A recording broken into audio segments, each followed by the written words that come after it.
It's what next on Rootstv Nigeria. The Nigeria Labour Congress may have won the struggle in increment for minimum wage, which the federal government signed into law just a couple of days ago to 30,000 naira. But also there are plans by the federal government to increase the value-added tax, which many are saying it's a case of robbing Peter to pay Paul. Is that truly the case? My guest today is Bryce Ezeonyekwere. Thank you so much, sir, for coming on the show. My pleasure. Is that the case? Robbing Peter to pay Paul?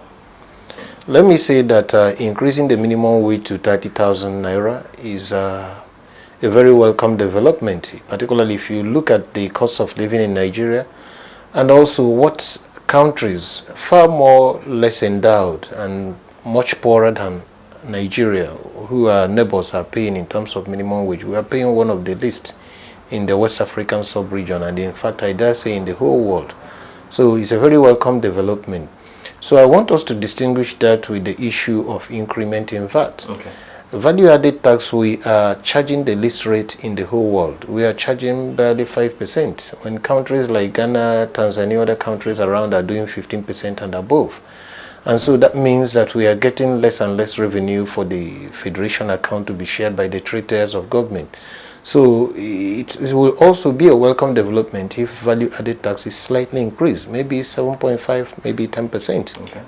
But that's not the only way or means that the federal government and states can raise money. There are also other ways and means through which they can raise money. I don't want us to link the two together because there's a lot of structural defects in the Nigerian fiscal system which need to be corrected. Beyond the value-added tax, of course, you know, we are paying a lot of money for petroleum consumption subsidy, which doesn't make sense because subsidies are better if they are on production. If we are subsidizing production which creates value, puts Nigerians in jobs, generates profits for federal government or state government to tax through corporate income tax, and so at the end of the day it becomes a win-win situation. We acquire technology. So I think we need to look at the economy from a big structural perspective rather than the pigeonhole of asking questions about robbing Peter to pay Paul. I don't think that's the case.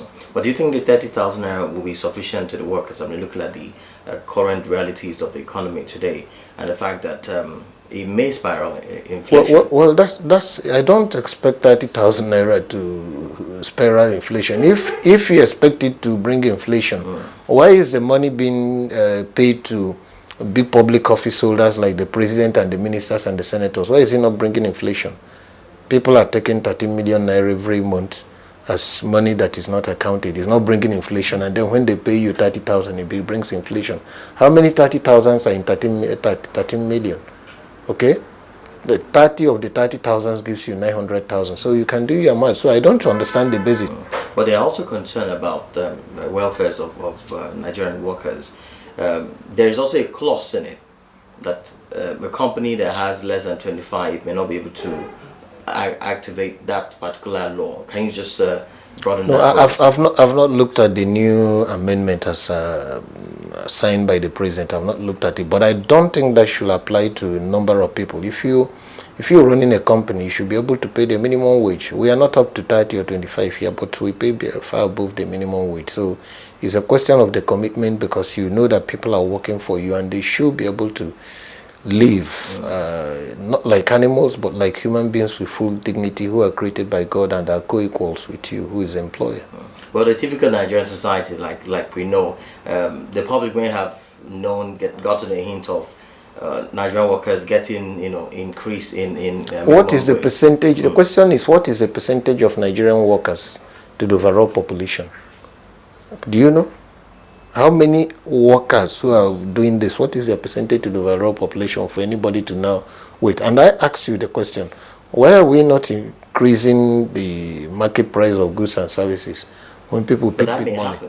I'm saying when people pick big money. Yeah. So why are we fueling this narrative or that you pay somebody 30,000 from 18,000? How much is 30,000 naira?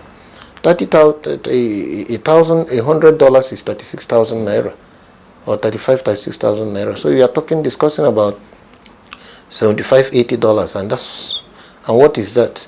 That's not up to a day's wage for anybody who is working in most of these countries in the West, where you have a $15 hour for the minimally paid hours. I know there were some. Yeah, of course, definitely. It's a minimum wage for the whole federation, not for the federal government alone. Yeah. But How would this also increase the country's revenue earning? Does it have any link at all? It's a welcome development, but it's still nothing to celebrate. If you remember where the current administration met inflation, it was single digit. We are still talking 11 point something, so there's nothing to celebrate. It's a call for them to pull themselves up by the bootstraps and prepare for more work to make sure they get it as a minimum back to the level from where they took it up, or otherwise make it lower. Is when they make it lower than from where they took it, then that's where the achievement will go. But back to the minimum wage, do you think that's taken that long before this particular increment? By law, it should be increased. I think they should review it every 4 or 5 years or thereabout. It's taking long. So, because the cost of living keeps improving, it keeps going up.